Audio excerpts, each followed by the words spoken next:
Thank you very much, Cody. Yes, hello. So I'm doing two talks, and the first one is not my work, obviously, as you can see, and then I'll follow up with some of my own stuff. So this is a study looking at hypothetical introductions of foot and mouth into New Zealand and seeing how vaccination we think would respond in our country. We've never had a case of foot and mouth disease in New Zealand, so we don't really know how it would work in New Zealand. So this is one of our issues. Obviously, we know it's going to be catastrophic for the country. We're looking at about $16 billion loss over 8 years and about 8% reduction in GDP over the first year, and so some macroeconomic modelling that's being done.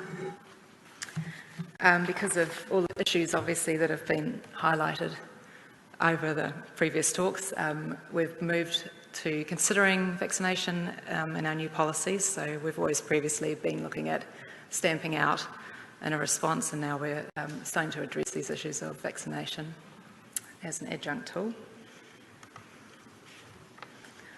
So the purpose of the study was basically to see if there are benefits in the New Zealand setting for vaccination. We've applied a few different scenarios of how we think the virus could get introduced to New Zealand, and just different ones to see the differing effects between those scenarios.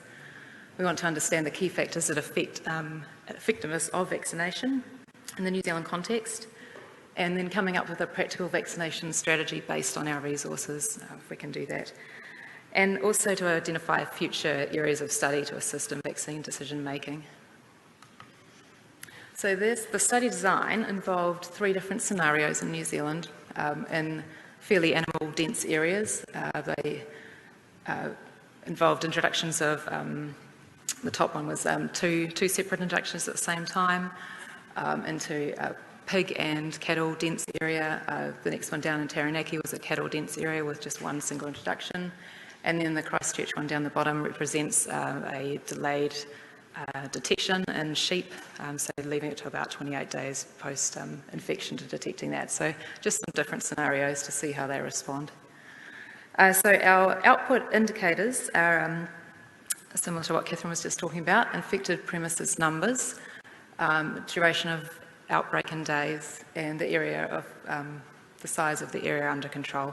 And so that's the 10-kilometre zone around every infected property again. We've got our 3 introduction scenarios. There are 2 levels of stamping out efficacy. So there's a standard stamping out policy for New Zealand, and then there was another one applied that basically was just looking at a reduced compliance rate, so a few problems with movement controls and some problems with tracing and depopulation resources, and just seeing if that had an effect on our outcomes. And then we had 2 vaccination efficiency or efficacy settings as well, with herd immunity. So the way that the vaccination was applied in the study, we had different starting times. So basically started with 11 days, which we've pretty much determined as that's probably the earliest we could get vaccine into New Zealand, at day 11 post-detection. And then we've looked at a few different days post that. And then we've also looked at a strategy of waiting till 50 IPs and introducing it then, or 100 IPs. So those are all variables in the study. Suppressive vaccination and protective vaccination with variable zone sizes. So down the bottom there we've got suppressive vaccination, so we've got different rings starting at 1.5 kilometres around an infected property, 3 kilometres and then 5 kilometres. And then we have the donut protective vaccination rings with 5 different 5-kilometre zones, and looking at how effective those are. There was also a nested study within this done in the Taranaki outbreak scenario, where we just looked at vaccinating cattle to see if there was a difference between vaccinating all species and vaccinating cattle in that one. And there was also another little nested study of the impact of personnel resource as well, which I'll talk about. So the effective vaccination start time, obviously, I mean, we all know that the earlier that the vaccination is started, the more likely we are to get a good positive impact, and that's shown with this. So on the first left-hand one is the no vaccination, and then as we go across we can see start days of 11 days and 18 days. So basically it concurred that if we start vaccinating as early as possible, we're going to get a better reduction in IPs, in duration, and in the area under control as well. One point to notice is that with the 50 IPs and the 100 IPs, so the right-hand side of these ones, they don't seem to show as much effect, and part of the reason with that is that in 30% of the scenarios and 46% of the scenarios, those numbers of IPs were never reached. So that could be some of the effect there. Okay, so the effective vaccination strategy and zone size.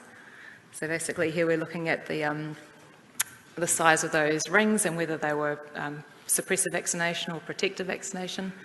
So the first ones are just stamping out alone, and then we move into the 1.5, the 3 and the 5K suppressive vaccination rings, doing the whole area around the IP. And then the last one is the 5 to 10K protective zone.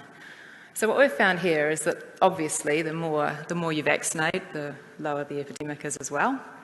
But there's quite a big jump from the 1.5 kilometre to the 3 kilometre vaccination ring. So the 3 kilometre one does seem to be better as far as suppressive vaccination goes.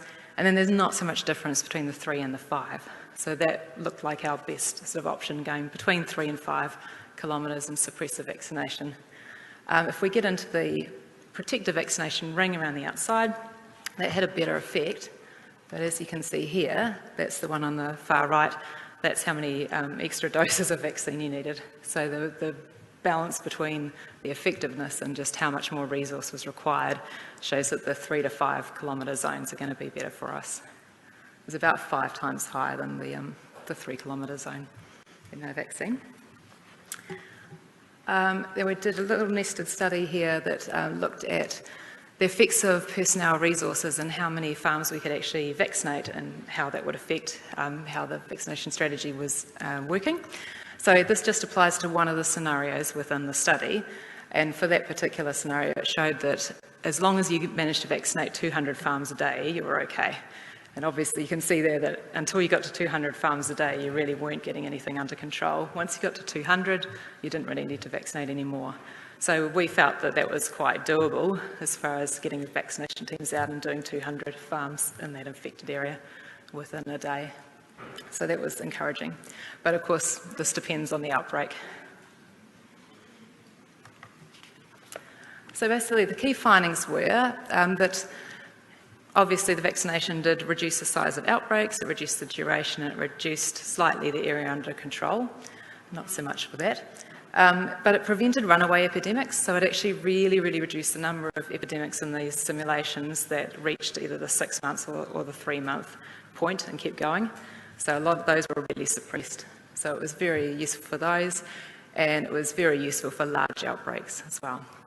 For smaller outbreaks, the stamping out was enough. We didn't need to go with vaccination for those. Obviously, it's more effective when it's used early, and there was a bigger effect for a larger vaccination zone, but that was more the number of animals, the effect of the number of animals you're vaccinating. Personnel and vaccine resources did influence outcomes, so as long as we could get to the right number of farms to suppress it, it was fine, but it's just something to consider to make sure that we could actually manage to get those vaccinations done. And the cattle-only vaccination was fairly promising. There wasn't a lot of difference statistically between the all-species vaccination and the cattle one. But saying that, it was just based in the Taranaki region, which is very cattle-dense, and the modelling was it's not a species-specific model, so it was actually looking at just proportions of animals, so how many cows would get vaccinated, so it was proportional rather than real species differences. But that's something that we can look at some more and actually apply it to a few more areas around New Zealand and see if we get the same effect with those. So basically the point with that is that if we're getting the same control by vaccinating just cattle, then it's going to be cheaper and more effective just to vaccinate cattle. So we'll be doing some more work in that area. The things that were highlighted as the most important factors in this study were air transmission, whether we had air transmission on in the model or not, the incursion scenarios, so those 3 different scenarios definitely affected what sort of outbreaks we got, when the incursion was detected, and vaccination start day, and then the herd immunity settings that we used did had an effect as well. So we had one that was slightly lower, basically lower efficacy of vaccination. The findings are pretty consistent with other studies. Basically, vaccination could benefit control in New Zealand, but there are other factors to consider. And the 3 to 5, this should say SV, the 3 to 5 kilometre suppressive vaccination, so vaccinating right around, not in a donut, but all around an IP from day to 11-16 was the recommended strategy. So the future studies that we want to look at are the cattle-only vaccination and applying that more broadly within New Zealand. Looking at personnel resource requirements a little bit more, because that was just a small nested study within this, and actually trying out a few different outbreak sizes and seeing if the same sort of rules apply. And obviously the early indicators for large outbreaks, like Catherine was talking about.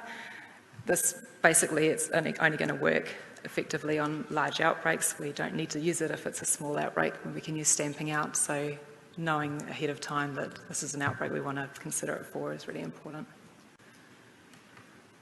And Andrew Valhalderen did the macroeconomic study earlier in this. Yeah. Any questions?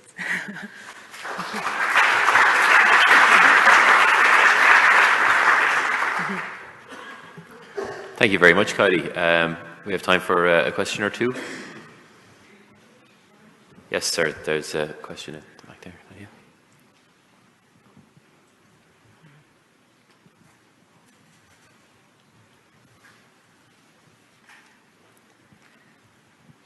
Hi, thanks very much for a really interesting talk. I may have missed this, but how long do you assume it takes for animals to become immune once vaccinated? The two settings that are applied were starting at day 4 post-vaccination and becoming in varying steps of immunity, immune at about day 6 and day 7. They were the two different settings for this. Okay, great. Thanks very much. Yeah.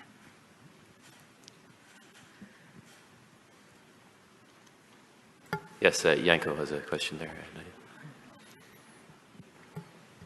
I saw different type of emergency vaccination. I would like to share my experience from 15 years ago. You should envisage also targeted vaccinations for circuses and zoo animals and rare species, let's say, because we had a situation like that. Our circus was visiting a country, and suddenly in this country there was a foot and mouth disease, and they could not come back officially, and they could not stay there. And the situation was that we had to make a compromises to put them in isolation and to monitor them. But I think if something happens, we cannot slaughter them just like the other cattle, because there were camels, elephant and goats and different players.